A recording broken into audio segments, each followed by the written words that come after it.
return them. Today I address the systematic campaign of disinformation that has been propagated by several Bolivian media outlets including A Sol y Sombra, ABC and abi.bo. What we are witnessing is not journalism, but rather a calculated assault on indigenous rights and Hindu communities worldwide. I will address these fabricated allegations with precision and truth. By what authority do media outlets like A Sol y Sombra, ABC and abi.bo claim the power to recognize or unrecognize nations? This authority doesn't even rest with the United Nations itself. Let me be very clear. KAILASA fulfills all criteria for statehood as established in the Montevideo Convention of 1933. It has a permanent population, it has a defined territory, it has a functioning government, and it has the capacity to enter into international relations. The Montevideo Convention of 1933, which Bolivia itself has ratified, explicitly states in Article 3 that the political existence of a state is independent of recognition by other states. The fundamental principle of international law applies to KAILASA as much as it does to any sovereign entity. Your characterization of KAILASA as fictional represents a fundamental attack on indigenous sovereignty and self-determination rights. This is not merely a systematic disagreement. It is a calculated attempt to erase the existence of indigenous Hindu communities worldwide. Understand, the agreements you question are between a US-based Hindu organization and indigenous Bolivian communities. These are conservation partnerships that explicitly respect indigenous ownership and sovereignty, not land acquisition or land grabs in any sense of the word. The Supreme Pontiff of Hinduism is not a signatory to these agreements. Your deliberate misattribution reveals your intention to attack Hindu leadership specifically. See, these partnerships with the indigenous communities focus on support for environmental protection and sustainable management, preservation of indigenous knowledge systems, humanitarian aid and development assistance, cultural exchange and promotion of indigenous rights. All agreements are fully compliant with the Bolivian law numbered 465 and the ILO Convention 169. These are conservation partnerships, not territorial claims, endorsed by indigenous leaders who retained sovereignty under Bolivia's constitution. The economic components of agreements between the US-based organization and indigenous Bolivian communities are not payments for land, but rather investments in community development, environmental protection, and cultural preservation, resources managed by these communities themselves. Indigenous communities themselves, exercising their constitutional right to self-determination, determined the appropriate value of these conservation partnerships. Your suggestion that indigenous leaders cannot determine fair value for their communities denies their intelligence and agency. Your fixation on monetary amounts reveals a capitalist framework that commodifies land, which is contrary to indigenous perspectives that value relationships and reciprocity. Why do you focus on consensual financial agreements between indigenous communities and Hindu organizations while completely ignoring the massive exploitation of indigenous lands by extractive industries like mining? These partnerships explicitly honor indigenous sovereignty, with all agreements containing provisions that recognize indigenous autonomy and decision-making processes. Article 30, Section 2.4 of Bolivia's constitution explicitly guarantees indigenous peoples the right to self-determination and territoriality. Indigenous communities exercise precisely this constitutional right when forming these voluntary partnerships. The real violation of indigenous sovereignty is the paternalistic suggestion that indigenous communities need protection from forming partnerships of their choosing, a colonial mindset that treats indigenous people as incapable of making informed decisions. The allegation that Hindu organizations sought to impose foreign religious practices represents profound ignorance of both indigenous spiritual traditions worldwide and deep ancestral connections that bind them together. Hindu organizations promote religious freedom and respect for all spiritual traditions. They have never sought to impose religious practices on any community. The Supreme Pontiff of Hinduism has consistently taught respect for all indigenous spiritual traditions worldwide. The profound spiritual connection between Hindu traditions and indigenous Bolivian cosmology are extensively documented.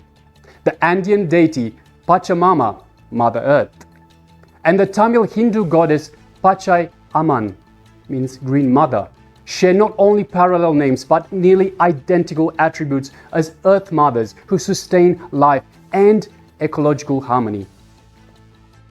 Bolivia's Constitution Article 4 guarantees freedom of religion and spiritual beliefs, while Article 21, Section 3 enshrines the right to freedom of thought, spirituality, religion, and worship. So why do these protections not apply to Hindu traditions? The personal attacks against the Supreme Pontiff of Hinduism reveal a systematic campaign of religious persecution against Hindu leadership specifically, and entire Hindu diaspora more broadly.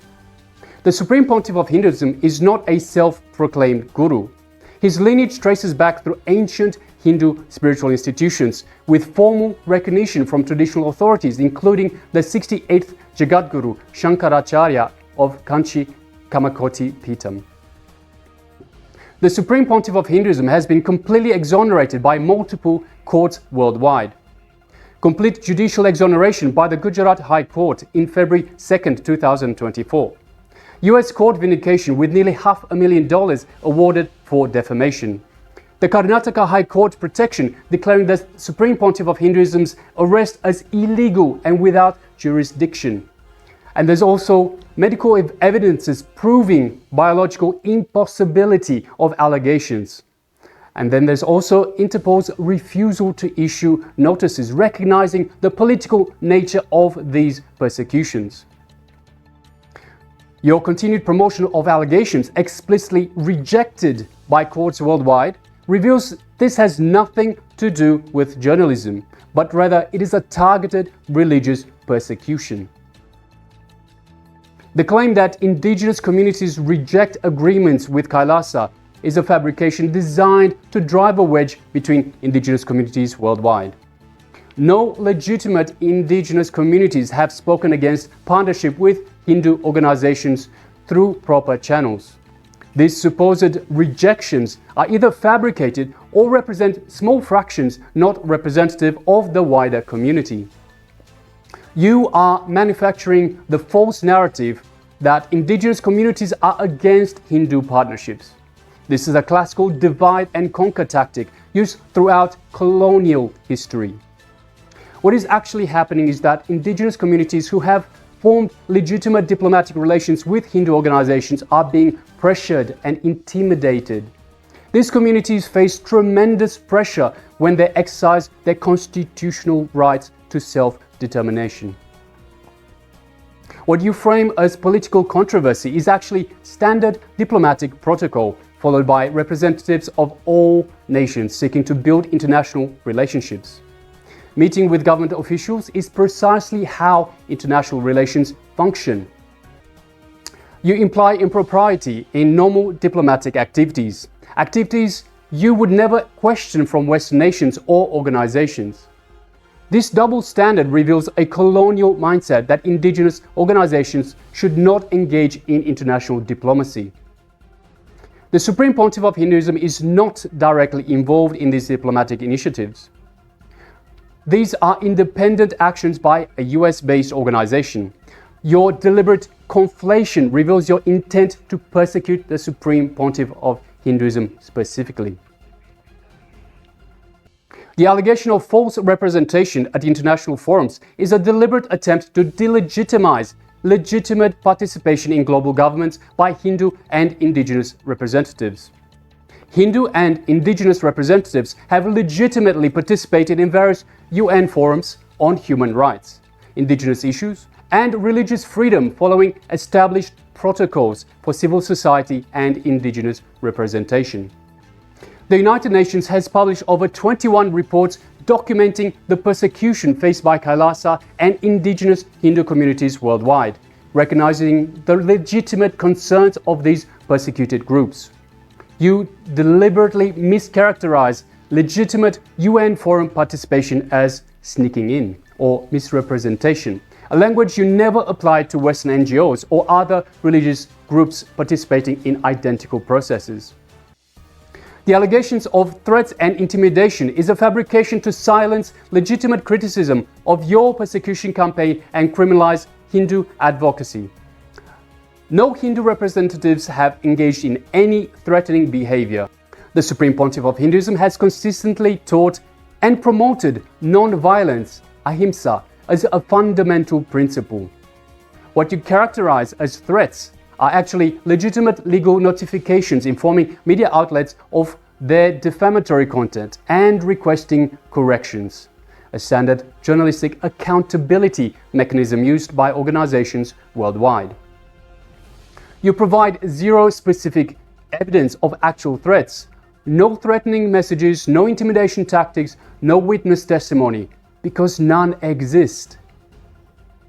The allegation of divisive community tactics is a colonial projection that attributes your own divide and conquer strategies to Hindu organizations engaging respectfully with indigenous communities. Hindu representatives have consistently engaged with indigenous communities through their legitimate governance structures and leadership. All agreements explicitly acknowledge and respect traditional decision-making processes. The Supreme Pontiff of Hinduism has consistently taught and promoted respect for traditional indigenous governance systems as a fundamental principle. What you characterize as division is actually indigenous communities exercising their constitutional right to self-determination, including the right to form relationships outside of colonial control structures. What we are witnessing from these media outlets is not journalism, but weaponized media, serving as the enforcement arm of anti-indigenous and anti-Hindu interests. Your systematic distortions, fabrications, and deliberate omissions follow the exact historical pattern that has preceded violence against religious minorities throughout history. We stand today at a critical historical moment where anti-indigenous colonial media has launched an unprecedented campaign of hate speech and persecution against indigenous Hindu communities worldwide.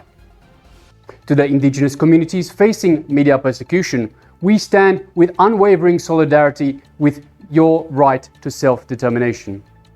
We will not be silenced.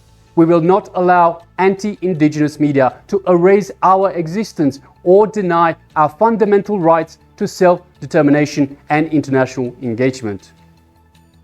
The world is watching, history is being recorded, and the truth will prevail.